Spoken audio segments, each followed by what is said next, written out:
दोस्तों, पिछले वीडियोस में हमने आपसे बहुत कुछ बात किया था और अगला जो पिछला चैप्टर्स था वो आपका पूरी तरह से कंप्लीट हो चुका है।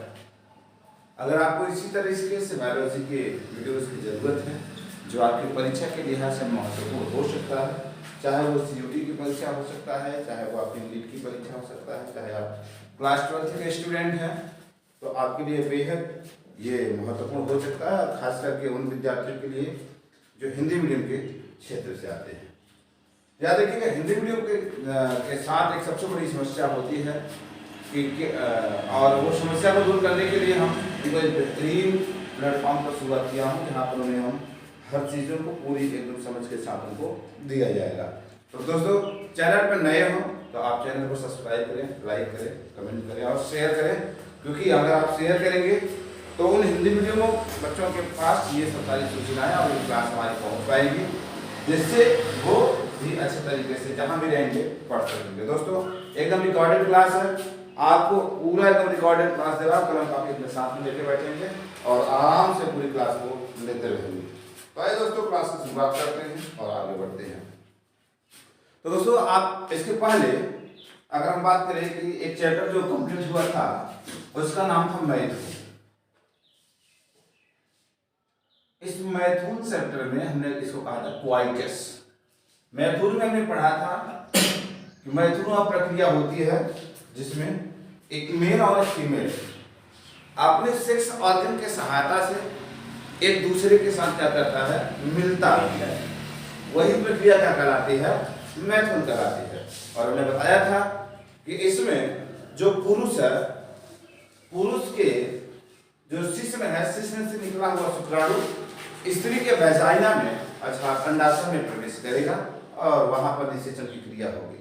जैसे निषेचन की क्रिया होगी दोस्तों, फिर धीरे धीरे वहां होगा भ्रूणी परिवर्तन। क्या होगा, भ्रूणी परिवर्तन होगा। भ्रूणी परिवर्तन इन द सेंस, उसे कहते हैं एम्ब्रियोलॉजिकल डेवलपमेंट, उसे कहते हैं एम्ब्रियोलॉजिकल डेवलपमेंट। अब यहाँ पर जो एम्ब्रियोलॉजिकल डेवलपमेंट होगा वो एम्ब्रियोलॉजिकल डेवलपमेंट इट मींस अब वहां पे निषेचन के पश्चात, मैथुन क्रिया के बाद निषेचन होगा, निषेचन के पश्चात अब भ्रूणी परिवर्तन होगा।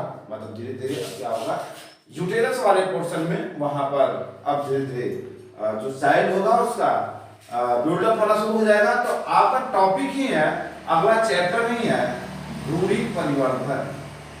भ्रूणी परिवर्धन यही आपका चैप्टर है।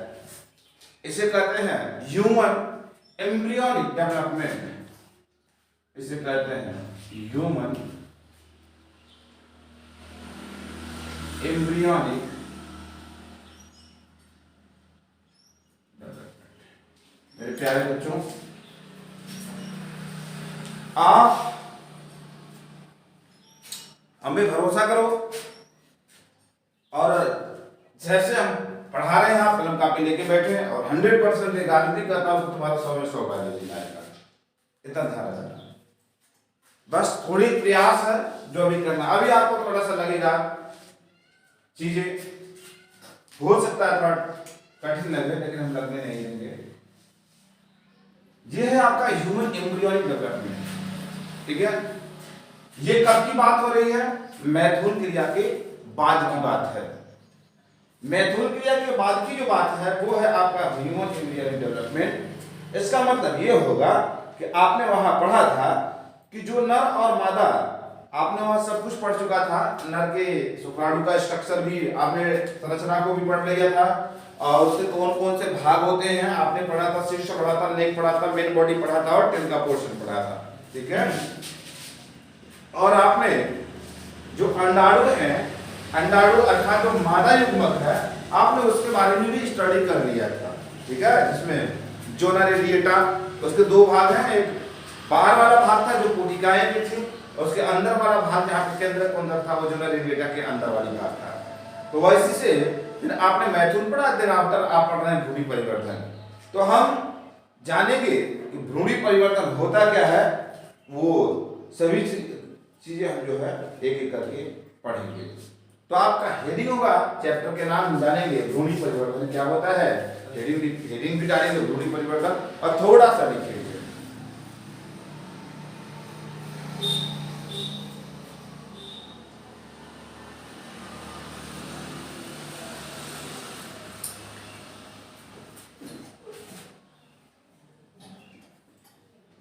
ठीक है, ठीक है, चलें।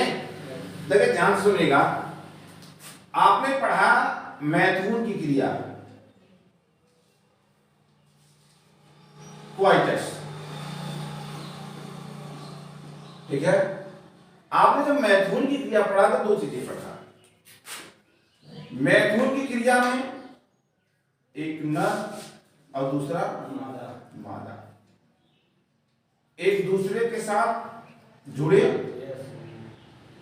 नर का शुक्राणु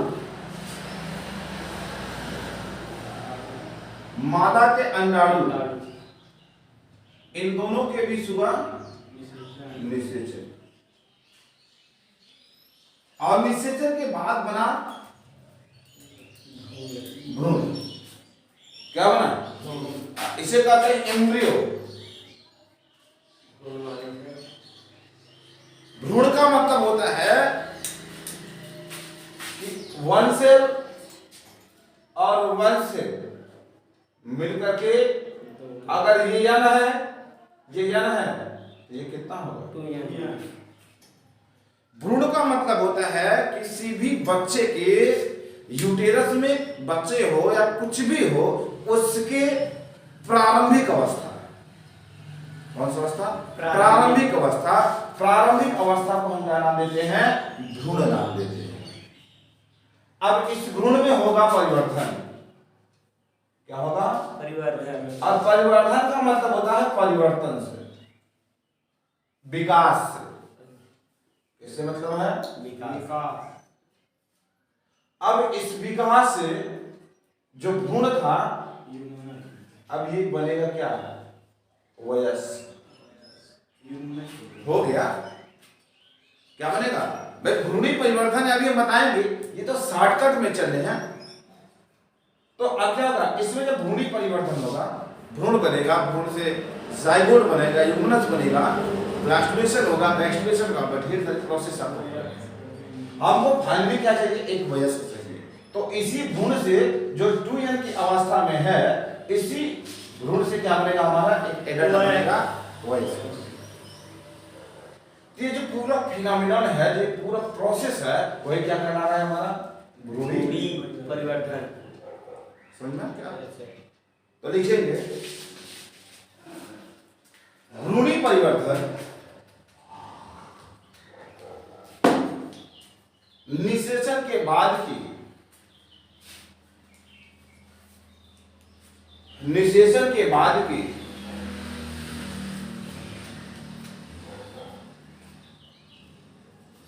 घटना है, जिसमें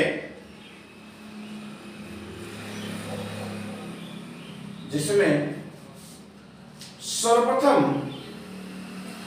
भ्रूण का निर्माण होता है। भ्रूण का निर्माण होता है और उस भ्रूण से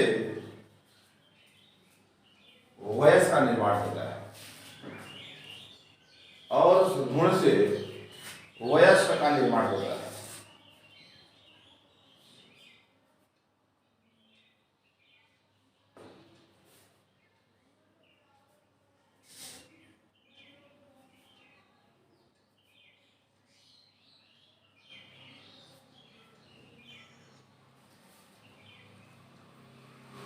ठीक है, बात समझ में आ गई? ये बात समझ में आई? इतना कहानी समझ में आया? इन तीनों, इस भ्रूणी परिवर्तन में लिखेंगे, इस भ्रूणी परिवर्तन में मुख्यतः 3 प्रक्रियाएं शामिल हैं। मुख्यतः 3 प्रक्रियाएं शामिल हैं।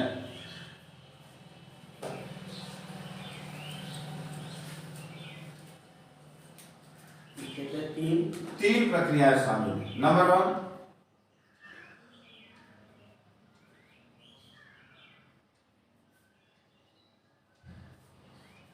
युग्मनज का विभाजन एवं वृद्धि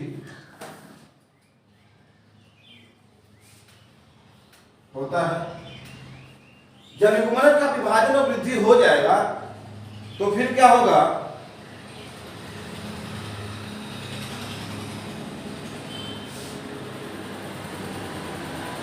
देखेंगे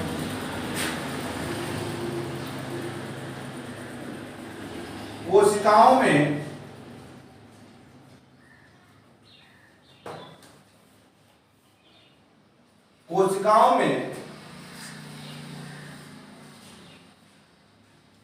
जीन अभिव्यक्ति जीन कोशिकाओं में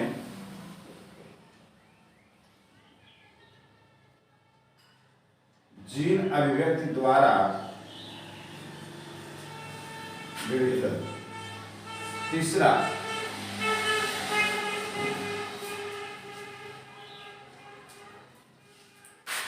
विभेदन। हाँ, ऊतकों तथा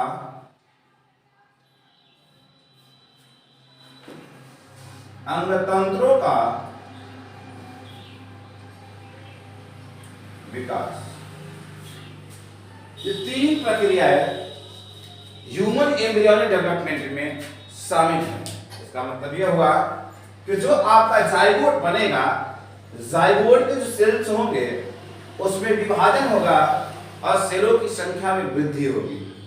दूसरा, जो उसके सेल ऑर्गेनेल्स है वो जो आपका जीन एक्सप्रेशन है, जीन एक्सप्रेशन के थ्रू जो विभेद है, जो एक दूसरे से अलग है, कोशिकाओं को अलग करने की बात दूसरे ने बताया। और तीसरे ने कहा है कि फाइनली अगर ह्यूमनस में जब वृद्धि हो रहा है तो जाहिर सी बात है कि उसके ऊतक हो गए और ऊतकों से जो उसके बॉडी के ऑर्गन है, जो अंग तंत्र है, उसका निर्माण होगा। ये तीन प्रक्रियाएं किसमें शामिल है? भ्रूणी परिवर्तन में शामिल है।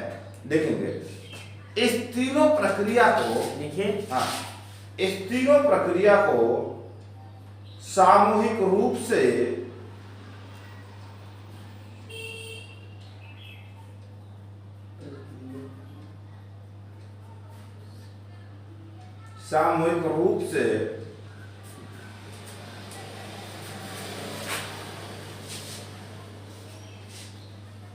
भ्रूणोद्भव कहते हैं। भ्रूणोद्भव कहते हैं।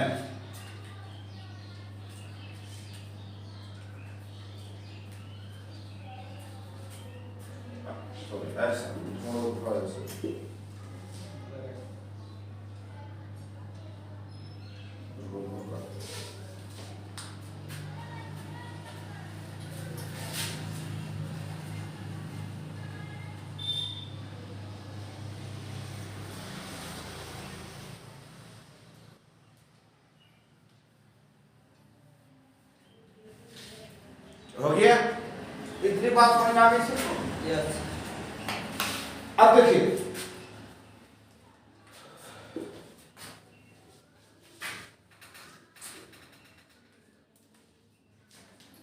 आगे चल के जो आपका भ्रूण था, क्या था?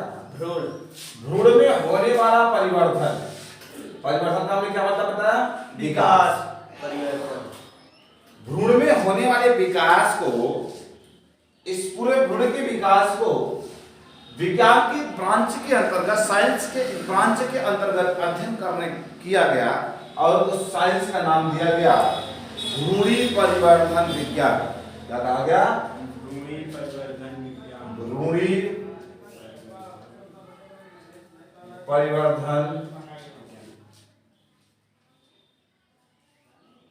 विज्ञान। ठीक है, लिखेंगे पहले से लिखेंगे।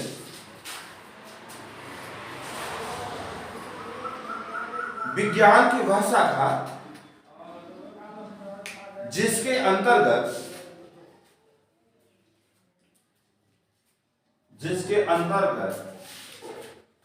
भ्रूणी परिवर्तन तथा उसमें होने वाले भ्रूणी परिवर्तन तथा भ्रूण में होने वाले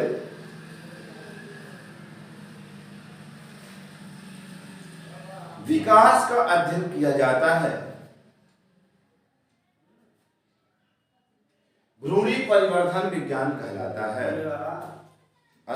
होने वाला भ्रूण में होने वाला, क्या लिखे भ्रूण में होने वाले विकास का अध्ययन किया जाता है, भ्रूणी परिवर्धन विज्ञान कहलाता है।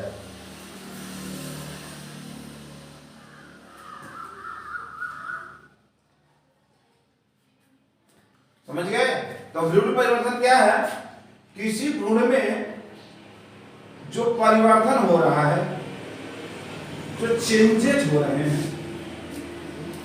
और उस भ्रूण में जो डेवलपमेंट हो रहा है, विकास हो रहा है, इस चेंज और इस विकास को ही विज्ञान के एक साइंस के एक ब्रांच के अंतर्गत अध्ययन किया गया, स्टडी किया गया, उसे कहा गया डेवलपमेंटल बायोलॉजी। क्या कहा गया? डेवलपमेंटल बायोलॉजी, भ्रूणी परिवर्धन विज्ञान। क्या कहा गया? भ्रूणी परिवर्धन विज्ञान। ये बायोलॉजी का एक ब्रांच है, एक शाखा है। आप बायोलॉजी विज्ञान को दो भागों में, कई भागों में आप देखेंगे। विज्ञान का एक पार्ट केमिस्ट्री है, विज्ञान का पार्ट बायोलॉजी है, जूलॉजी है, बॉटनी है, फिजिक्स है। ये जितने भी पार्ट्स आप देखेंगे बायोलॉजी के, जितने भी पार्ट्स हो गए, सेल विज्ञान हो गया, ह्यूमन एनाटॉमी हो गया, आप देखेंगे अलग अलग करके सारे पता नहीं कितने ब्रांचों में डिवाइड करते हैं। जूलॉजी, बॉटनी माने जंतु विज्ञान और क्या? वनस्पति विज्ञान। वनस्पति विज्ञान है, वो भी ब्रांच है बायोलॉजी का। तो जी बात समझ में आई? अगला हेडिंग होगा, हेडिंग डालेंगे भ्रूणी परिवर्तन की प्रावस्थाएं। भ्रूणी परिवर्तन की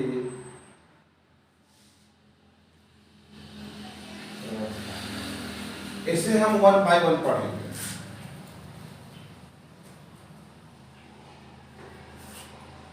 इसे अंग्रेजी में जानेंगे तो process of embryonic development, process of embryonic, क्या करो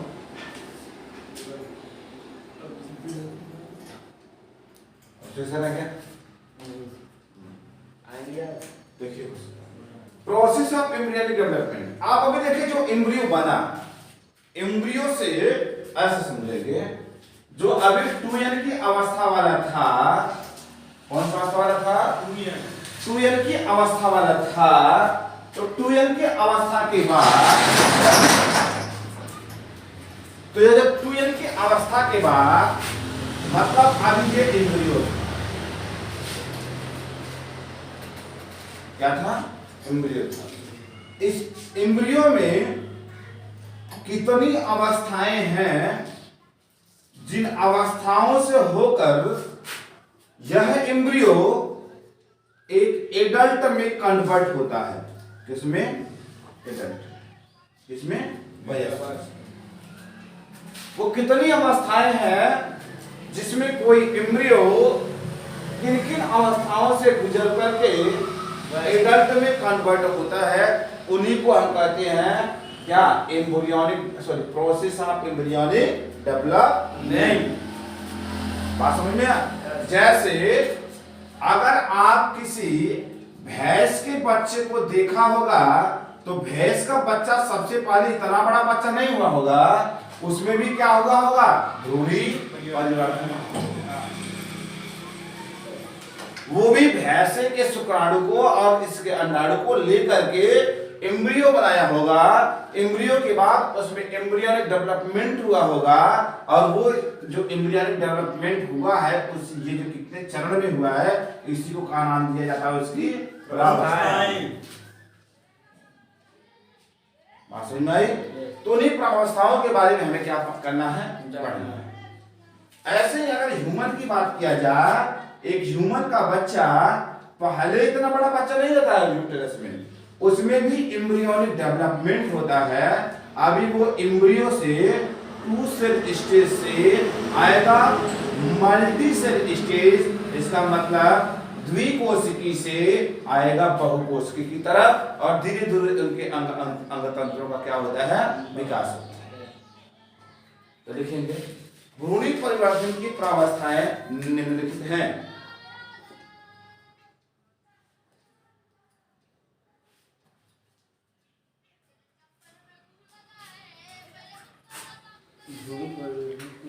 प्रावस्थाएं या अवस्थाएं निम्नलिखित हैं।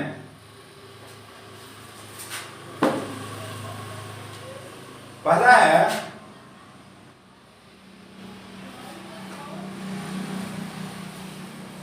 युग्मक जनन, और इसके पहले आपने सारे युग्मक जनन पढ़ा है, पढ़ा जी। Yes sir. इसे कहते हैं गाइमेटोजेनेसिस। अभी इसके पहले जस्ट क्लास में तुम लोग पढ़े हो निषेचन, फर्टिलाइजेशन। तीसरा विदलन, क्लीवेज। चौथा गैस्ट्रुलेशन, या उससे दूसरा पहले गैस्ट्रुलेशन से पहले होगा तूतक का निर्माण।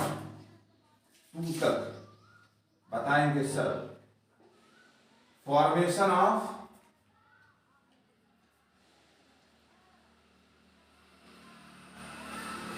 मारुला, फॉर्मेशन ऑफ मारुला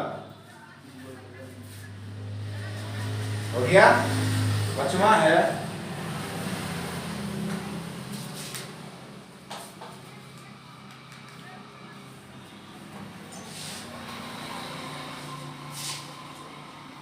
कोरक पुटी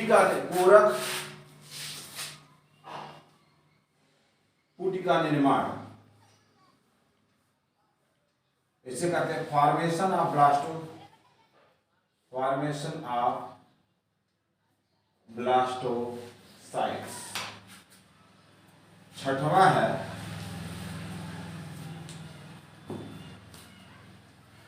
गैस्ट्रुला भवन, गैस्ट्रुला भवन।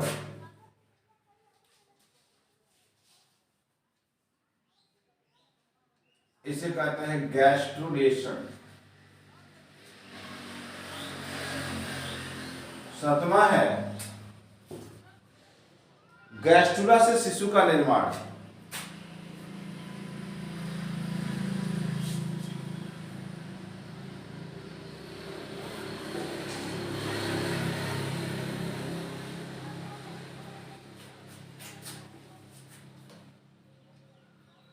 Child formation through the gastrula. यह के 7 स्टेजेस हैं जिनसे एक वयस्क चाइल्ड का फॉर्मेशन होता है। पहला क्या है, युग्मक जनन, गैमेटोजेनेसिस। सबसे पहले गैमेट बनेगा, मेल गैमेट और फीमेल गैमेट। निषेचन होगी दोनों के बीच में। निषेचन का मतलब होगा कि मेल और फीमेल गैमेट्स दोनों एक दूसरे के साथ क्या होंगे, मिलेंगे, संपर्क करेंगे। उसमें फिर विदलन होगा, क्लीवेज होगा, विदलन और फिर तूतक का निर्माण होगा। ये सारे स्टेज है। कोरकपुटी का निर्माण होगा, फॉरेन ब्लास्टुला का निर्माण होंगे, गैस्ट्रुला बनेगा, और गैस्ट्रुला से आफ्टर दिन क्या हो जाएगा, शिशु अर्थात चाइल्ड क्या हो जाएगा, वयस्क का निर्माण होगा। ठीक है, तो आई थिंक मैं युग्मनस आपको युग्मक जनन पढ़ा चुका हूं, लेकिन थोड़ा थोड़ा छोटा छोटा पढ़ाते चलूंगा। 2 टॉपिक पहले ही कंप्लीट कर चुका हूं, इसके पहले मैं थोड़ा सा पढ़ाऊंगा। थ्योरी होगा आपका युग्मक जनन।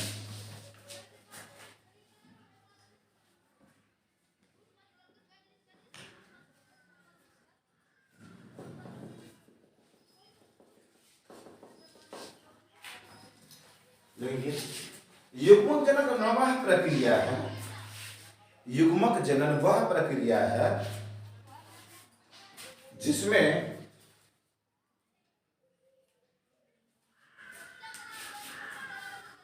नर तथा मादा में, जिसमें नर तथा मादा में अगुणित, नर तथा मादा में अगुणित शुक्राणु तथा अंडाणु का निर्माण होता है। अगुणित शुक्राणु तथा अंडाणु का निर्माण होता है।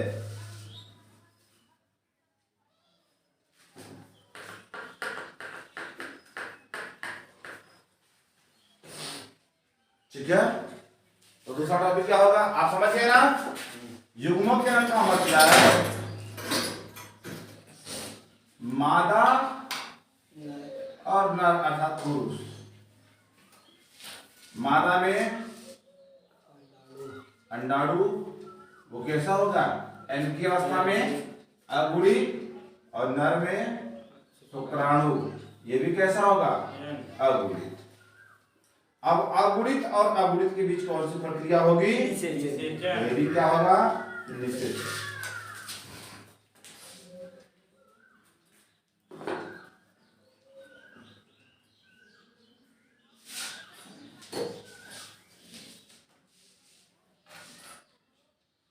ठीक है, तो क्या होगा निषेचन। नर युग्मक के शुक्राणु और मादा युग्मक के अंडाणु दोनों का आपस में एक दूसरे में मिल करके अगुणित से द्विगुणित बनने की प्रक्रिया क्या कहलाती है निषेचन कहलाती है। तो लिखेंगे नर युग्मक का शुक्राणु मादा युग्मक के अंडाणु के साथ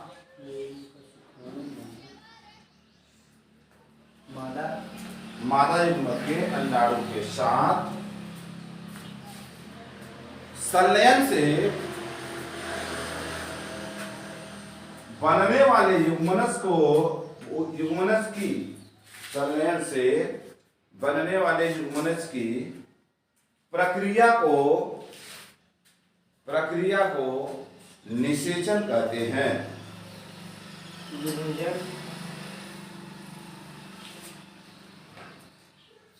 युग्म यही नहीं क्या लिखो युग्मनस के बनने की प्रक्रिया को निषेचन कहते हैं।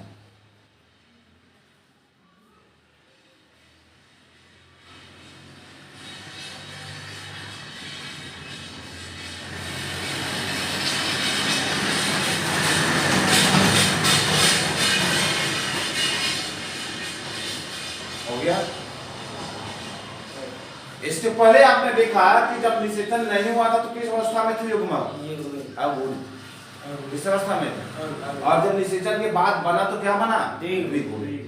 देखेंगे निषेचन के पहले युग्मक अगुणित अवस्था में थे,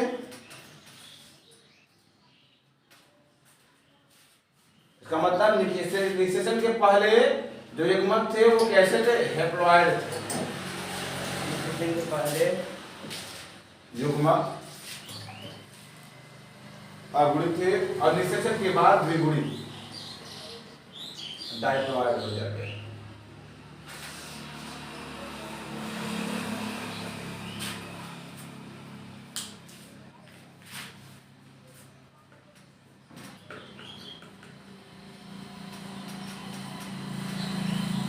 द्विगुणित अवस्था में थे हो जाते हैं। निषेचन की प्रक्रिया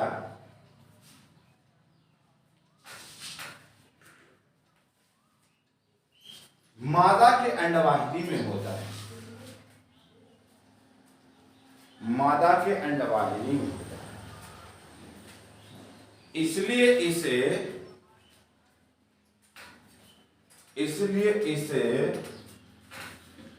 आंतरिक निषेचन कहते हैं। इसलिए इसे आंतरिक निषेचन कहते हैं। वाहिनी में सुन के नहीं खाता है, तुम लोग कितना धीरे धीरे वाहिनी में होता है, इसलिए इसे आंतरिक निषेचन कहते हैं।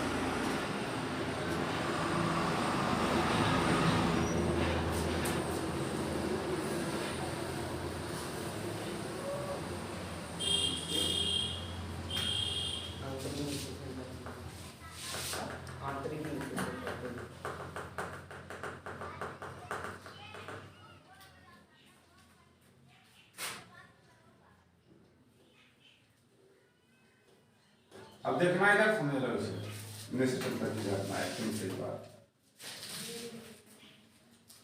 ये है आपका युग्मक, या पहले इसे समझ लो एकदम बेसिक पॉइंट। आपने पढ़ा है हिंदी में लिंग, लिंग दो प्रकार के, पुरुष और स्त्री। ये है आपके सेक्स, टू टाइप्स के, मेल सेक्स और फीमेल सेक्स। मेल से बना स्पर्म, शुक्राणु, फीमेल से बना ओवम। स्पर्म और ओवम दोनों के मिलने की प्रक्रिया को क्या कहा गया? फर्टिलाइजेशन कहा गया, निषेचन कहा गया। अभी ये एन अवस्था में थे, हेप्लॉइड में थे, और ये किसमें था? अब इससे जो एम्ब्रियो बना, क्या बना? ये किस अवस्था में होगा? टूजन की अवस्था में होगा। किस अवस्था में होगा? टूजन की अवस्था में। अब ध्यान से सुनना, जो मेल का स्पर्म है थ्रू द पेनिस, शिश्न के द्वारा निकलेगा और कहा? स्त्री के वैजाइना में प्रवेश करेगा। स्त्री में क्या हुआ है, फीमेल में क्या हुआ है? जो उसका ओवरी है, जो उसका अंडाशय है, क्या है? अंडाशय से लगी है अंडवाहिनी, इसे कहा जाता है ओविडक्ट। तो अंडवाहिनी है, तो अंडाशय में बना है क्या? अंडकोशिकाएं, जिसे कहा जाता है ओवम, या उसी को कहते हैं अंडाणु। अब यहां से शुक्राणु वैजाइना के थ्रू कहां पहुंचेगा? ओविडक्ट में पहुंचेगा, अंडवाहिनी में। और अंडवाहिनी में पहले से क्या मौजूद है? ओवम। उस ओवम के साथ क्या करेगा? फर्टिलाइजेशन करेगा। फर्टिलाइजेशन शरीर के बाहर नहीं हो रहा है, अंदर। फर्टिलाइजेशन शरीर के अंदर हो रहा है, और हो कहा रहा है ओविडक्ट में, अंडवाहिनी में। शरीर बॉडी के अंदर होने के कारण इसे एक्सटर्नल नहीं, इंटरनल फर्टिलाइजेशन कहते हैं। क्या कहते हैं? इंटरनल, मतलब आंतरिक निषेचन कहते हैं। क्या कहते हैं? आंतरिक निषेचन कहते हैं। अगर आपसे कोई प्रश्न पूछे, ये बताइए कि in the case of human which type of fertilisation occurs, तो आप बताएंगे कि मनुष्य के केस में किस प्रकार का निषेचन है? तो मनुष्य के केस में आंतरिक निषेचन है, बाह्य निषेचन नहीं है। तो निषेचन दो तरीके